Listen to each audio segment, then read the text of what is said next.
Hi, John. You're on the family video. Today, we gotta fill the road where it eroded away. So John's gonna be driving the backhoe and filling the dump truck with red dirt. And then I'm gonna take the red dirt and go dump it. Take it back and fill it back up. That's today's journeys. Here's John's first load with the backhoe, loading it into the dump truck. Hopefully he doesn't ruin everything, but we'll see.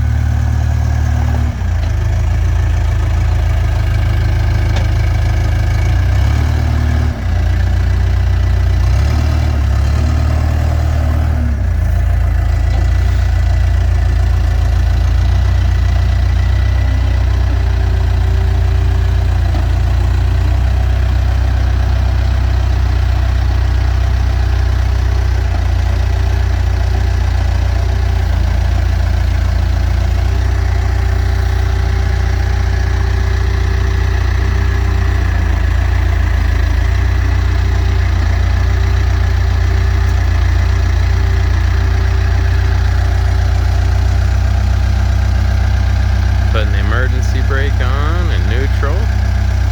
Not half bad, boy.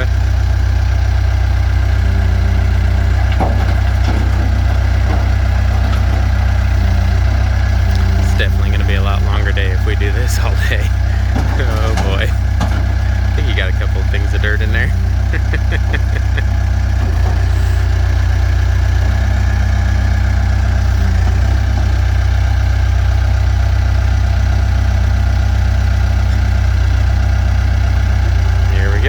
Well, things never go according to plan, huh, John? What happened?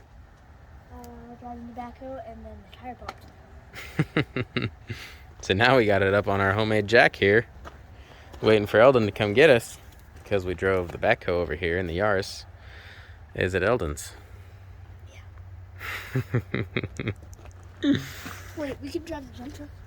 Yeah, I don't want to do that. The dump truck's already sketchy enough. Seems like she's on her last legs, this old gal. Had to grab the big tool set. Got her yanked off. Had to empty all the junk out of the Yaris to fit the backhoe tire in. Now off to the tire shop. We got her done did. In between each load, just picked her on up. Used the portable air compressor. Put some air in it while we were dumping the other load. Got all this dirt moved up to the front. Now we're gonna go check the feeders. Well, today was day one of the water main extension. There's the backhoe. Here's what they did. Look at this ginormous mound of dirt. So it's gonna follow these stakes all the way down there. There's some of the pipe that they brought up already. There's 3 of them, 20 foot long, 6 inches. So you can see down at the end, it's bell down there, bigger down there than it is down here. It's supposed to slide up to this black line. So if it comes short, it means it's not in all the way. If you go past, it means you blew through your seal. The seal's on the other side, so I'll show you this other side over here. I still gotta finish covering up my electrical. That's not done yet, or it got partially washed out, but you can see the rubber gaskets in there, and that's to keep a pressurized seal. So these are rated for 235 PSI, DR18. And if you come over here, sorry, we just found out we're having twins today, so I'm a little scatterbrained. Holy smokes, it's kind of blowing my mind. For you twins, when you grow up, what the heck came unannounced, unprepared. I was ready for 6 kids, not 7. 3 kids, or 5 kids, 3 and under. So you can see the pipes way down there. That's the pipe that we got to tie into down there. You can see how deep that is. She's a deep gal. Way down in there. Probably about 5.5, 6 feet deep down there. But that's where they got to tee off into down there. And then they're gonna run it all the way down. Here goes the journey. It all started. Today is November 1. Day of craziness. So here's day 3. They got her dug in down there. This stuff here is a real fine, I I don't know what they call it, screening or whatever. They want 6 inches below the pipe, 6 inches on either side of it, in case if there's ever a leak. So they've dug pretty dang far down there already. They're carrying this stuff up in the front bucket of the backhoe to get her here and put down in there and smoothed out. Put the pipe on. Tire was low and popped it off the bead. So shut her down until we can get that tire fixed. So that's what's going on day 3. Well, today's Thursday. So day 4. They made a lot of progress yesterday and today. All the way down there, around the corner. See, they got all the pipe laid out. And they already got all that dirt dumped down in there. So they are working their way right on along. Looks like they swapped out the bucket over here from the rock bucket. It digs too narrow, I guess. Let's see, they got the fittings put on over here. Just getting her done dead. Holy cow. Kind of wild.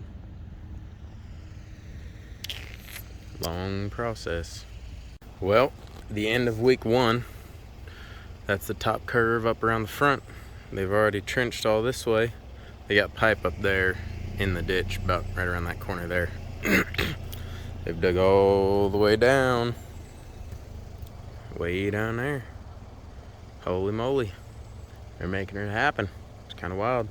This was the part I was most concerned about right here. This is where, or actually right there, is where we ran into all the white rock on the other side. But one thing that John McKinney told me about is that because they already dug down so deep here to be able to make the road, over here, it's just barely scratching the surface. Whereas over here, I was originally 10 feet higher than that. So that's essentially 10 feet plus the additional 4 feet I had to go down, which is why that side was so miserable right there. But through here, it's just been all red dirt, easy cruising. I say that because I didn't have to dig it. But right here literally is where the drop-off is, where the big washout is. You can see some of the color change there in the dirt. This is where we've refilled tons and tons of dirt because it keeps washing off down that ravine. But man, they're getting her done, that's for sure. Holy moly. Alright, sketchy things on the property. So everyone's gone for the water line and they started digging up here at the top because down here it turned into the white rock that I ran into when I was doing my conduit. White rock is miserable, can't hardly get through it. They were digging with a 2-foot bucket, which the 2-foot bucket's flat on the bottom. So I swapped it out for a rock bucket. It's only 16 inches wide instead of 2 feet. But you can see here, the perks of the 2-foot bucket is it's nice and perfectly flat all along the bottom. Well, we got to about here. You can see where it transitions to white rock right there. So at that point, it was too hard for the 2-foot bucket to get to it. Well, that's only about 36 inches probably from here to where the white rock is, which is where he stopped digging, and he had moved on. So the issue is, well, how do you dig this deeper? Because it needs to be deeper than 36 inches. It has to be 36 inches from the top of the pipe to the top. And the pipe is 6 inches. And below the 6 inches of pipe, they want 6 inches of screening. So you add that all up, and you need 2 feet below, 6 inches, a foot below 36 inches. So I had to grab the backhoe and straddle the ditch to come back here to be able to dig more with the rock bucket. They're all down in central Arkansas.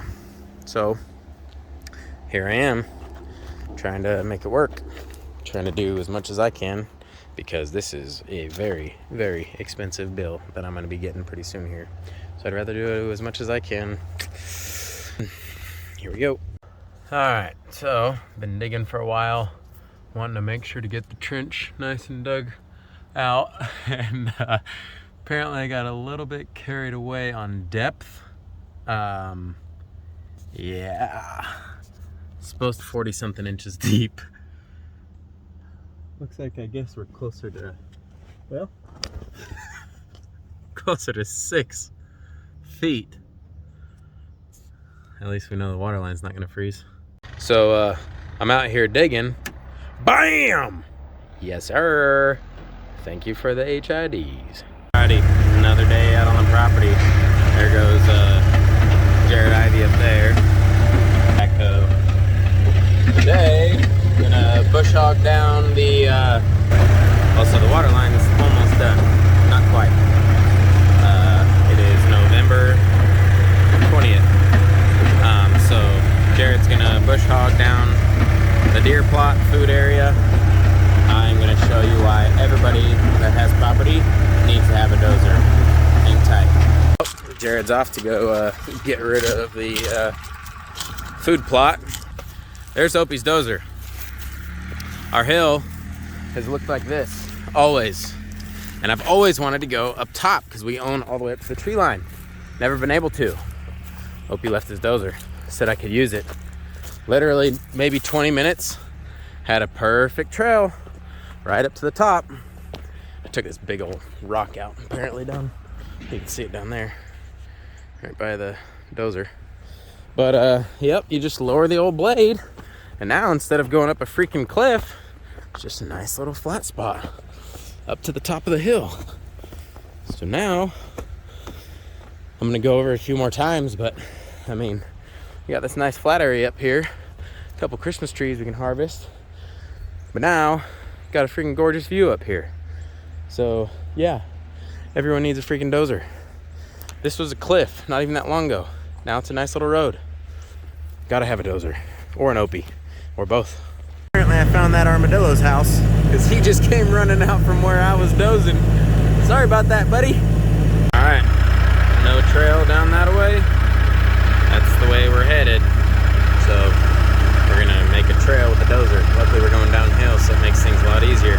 All right, so right there you can see some of that evil white rock. The dozer was having an issue with it, so we grabbed the rock bucket with the backhoe, and we say, you listen here, you ain't got no options. You're gonna go. Watch this. All right, now you will see the trail that we made. Doesn't take long when you got a dozer and you're going downhill. Got rid of some of the rock and things, stuffs and thingses. Got some of it there with the blade. Now we got a nice trail going down. Get up and down the old hill here. Oh, our boy Jared did some work out here. Bye-bye deer food plot. Gonna be grass soon.